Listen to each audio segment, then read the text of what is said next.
Listen, I have a few friends that going through something, when it comes to breakups and relationships and feelings being hurt and everything. And I'm gonna give you this advice, right?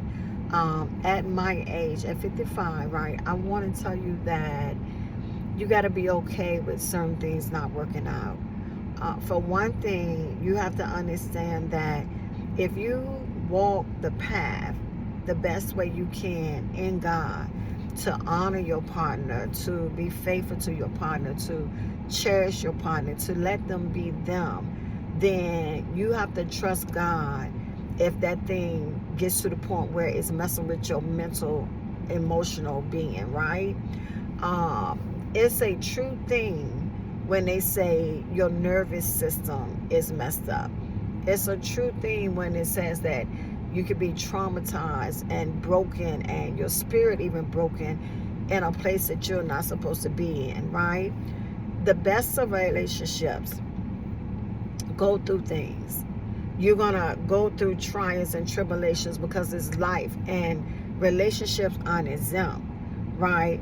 But you also have to be aware that unless you put God in the forefront of everything you do, especially relationships, then you can't expect that your relationship is going to be perfect or be even manageable, right? Because relationships takes effort. It takes compromise. It takes you being able to submit to one another. It takes you being able to humble yourself, right? And it takes you to be able to get somewhere by yourself and talk to God so that you can be prepared to deal with your partner, right? The hardest thing that I've ever had to do in life is to walk away from somebody that I love. That has been one of the hardest things that I've ever had to do. Because when you build your life with somebody, it's not just about the brokenness and the separation. It's about the fact of the broken dreams and what you anticipated it to be, what you saw it to be. And those things can be a lifetime taken away in a day. It depends on the situation. I never tell people to stay or to leave, right? But I want you to be realistic about a thing. God does not want you in something where your nervous system is tore all to pieces. God does not want you in something that you cannot see Him from the brokenness and the hurt and the toxicity. God does not want you in something where you can't hear from Him because you're idolizing that partner or you put something ahead of God.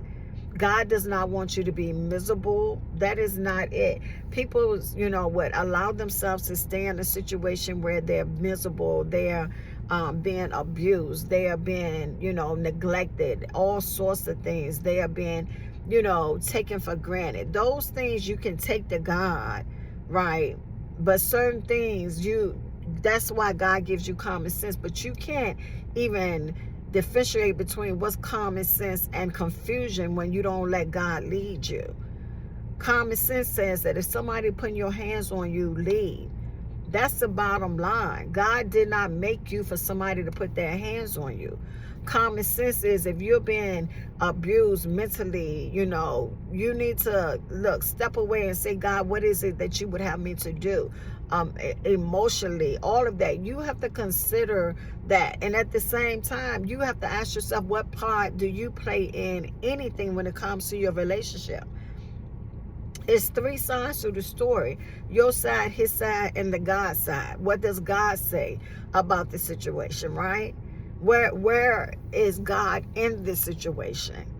Because no matter what, when you move with the grace of God, I'm going to tell you something, and you should never forget this. When you move with the grace of God, God will give you the grace to get through whatever you're going through. Listen to what I'm saying. When you move with the grace of God, God will give you the grace to get through what you're going through.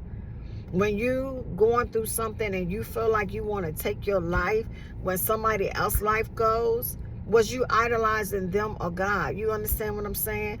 When you're in a relationship and that person make you so miserable and scared that you want to take out no, that's when you go back to the drawing board. Because listen, nothing should supersede God. I don't care how much you love somebody. That spirit of toxicity will have you doing things that's not even of you. It would have you both being so toxic to each other, confusing, and that's what the devil wants. See, marriage is honorable before God. He cherished that union. You coming together as one to do the will of God. But don't tell me what God won't do.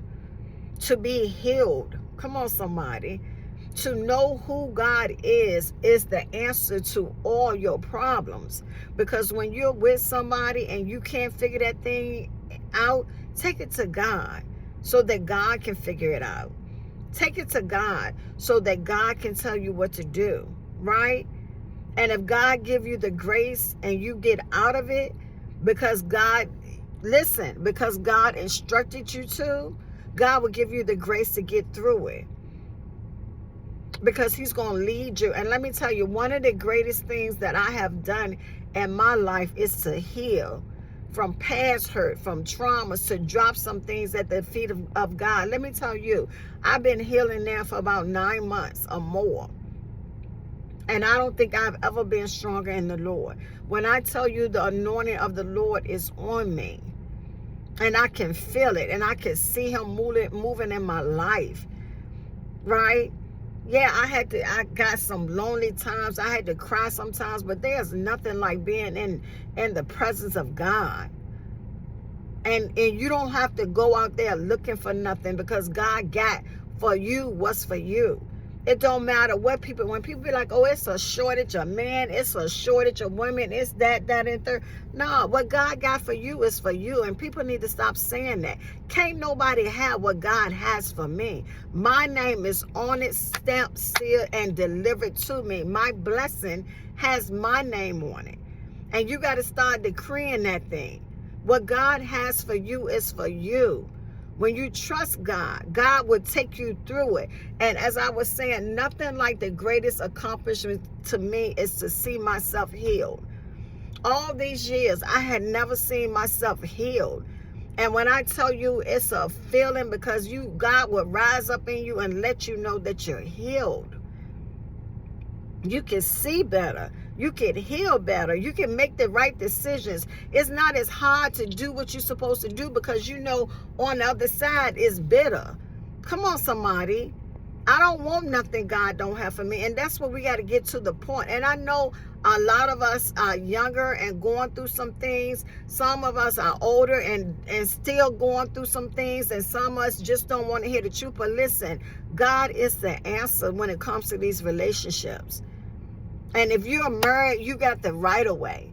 You can pray up any demon out of your life, any Jezebel out of your marriage. You can do all of that, right? But I'm telling you, nobody's situation is the same. You got to learn to go to God for yourself and trust God. And watch God do a work in you, for you. And when it comes to these marriages, stop expecting somebody to be what you want them to be and accept them for who they are. That's the joy